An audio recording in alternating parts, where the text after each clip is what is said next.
Konawe, sebuah nama wilayah di Sulawesi Tenggara yang beberapa bulan lalu saya kesana mendadak muncul jelas kembali di kepala saya. Gara-garanya, saya teringat dengan apa yang terjadi di sana sehubungan dengan tanur nikel. Sejarah singkat, saya ini punya latar belakang panjang urusan kiln, burner, furnace, tungku sejak tahun 97. Kebetulan saya memiliki kiln pembakar dengan sistem fluidized bed kiln untuk hydrated lime, CaOH 2 kali. Di mana teknologi tradisional biasanya adalah pakai tungku vertikal, seperti kebanyakan kita lihat tanur-tanur di daerah Tuban, Tegal, Cirebon, pada larang. Kami sudah menggunakan teknologi tinggi, bahkan asapnya yang masih mengandung waste product kita tangkap dan kita pasang alat untuk menyedot sehingga produknya menjadi precipitated calcium carbonate. Semuanya friendly to nature, nggak ada waste sama sekali. Pabrik tersebut berada di wilayah Cibinong, Kelapa Nunggal, nempel pabrik semen Holcim. 20 tahun dengan benda tersebut, terang aja saya hafal mati tentang apa itu yang namanya furnace dan kiln. Lalu ke Konawe sekarang, dan di Konawe saya kaget. Lokasi tanur di Konawe yang makan waktu 1/4 jam dari Kendari, ada hal yang membuat saya kaget. Berjajar vertical kiln tungku pembakar nikel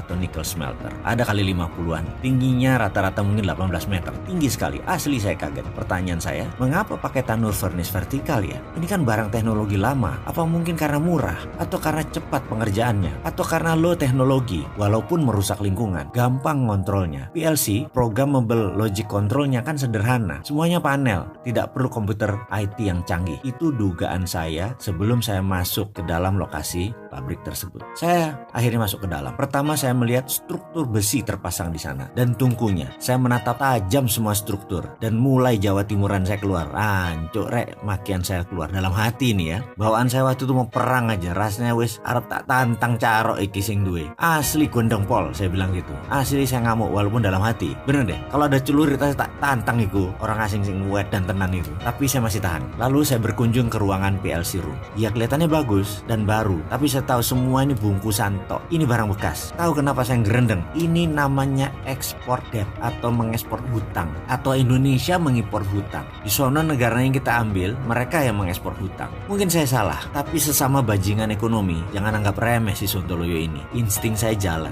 Ini kita import debt, mengimpor hutang. Saya ini bajingan ekonomi, tapi yang saya makan bukan negara sendiri, negara orang. Begini ceritanya, kisah nyata ini. Dulu saya memiliki pabrik di Pasuruan, hutang bank. Di tahun kelima, hutang belum lunas, kita pindahkan pabrik tadi ke Malaysia dengan mitra Malaysia. Kita buat hutang baru, mesin kita hitung baru, padahal relokasi. Hutang tadi buat lunasi hutang yang di Indonesia. Lalu yang di Malaysia, mitra saya tadi menanggung 100% beban hutang proyek baru tadi. Barang bekas disulap menjadi bernilai 100% barang baru, hutang baru. Saya untung 2 kali lipat. Dari proyek pertama sudah untung, tambah sekarang untungnya 2 kali lipat. Lalu dana segar masuk ya buat melunasi hutang. Dengan skenario baru, mitra saya di Malaysia menanggung semuanya tanpa modal, tapi kita pura-pura baik kasih aset tersebut. Kita minta minoritas saham aja hanya 20%, padahal barang bekas. Bagaimana? Sudah mulai paham apa itu export debt. Jadi begitulah kami para bajingan ekonomi ngerjain Malaysia. Barang bekas nilai baru, hutang di Indonesia diekspor ke Malaysia. Kembali ke Konawe. Kita tahu ada negara yang pandai memberi hutangan kan? Pinjamkan 10 billion dolar ke negara lain, lalu di tahun kelima pindahkan barang tersebut ke Indonesia. Lalu Indonesia hutang baru full 10 billion. Bayangin, padahal barang itu mungkin nilainya tinggal 20%. Tetapi Indonesia biar tergiur, proyek itu terkesan biayanya 100% dibiayai oleh mereka. Baik banget kan mereka,